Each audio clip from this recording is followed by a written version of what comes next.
Ministri në detyrë për komunitetet dhe kthim Nenad Rashiq dhe kryetari i Partisë për Liri, Drejtësi dhe Mbjetesë ka thënë se nuk është kundër votimit të Vjosa Osmanit për presidente edhe për një mandat nëse propozohet nga lëvizja vetëvendosje. Por ai ka deklaruar se para se të vendosë përfundimisht për votimin e Osmanit, do të dëshironte një takim me të, për të cilën tha se ka disa kërkesa që kanë të bëjnë ekskluzivisht me komunitetin serb.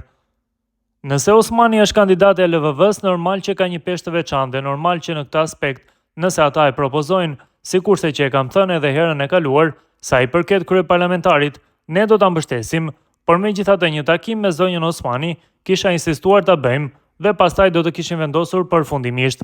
Unë kam disa gjëra që konsiderojnë që janë brenga të serbëve dhe kisha kërkuar do modifikime të vogla, sa i përket komunikimit që zonja Osmani ka me komunitetet, janë shumë teknike.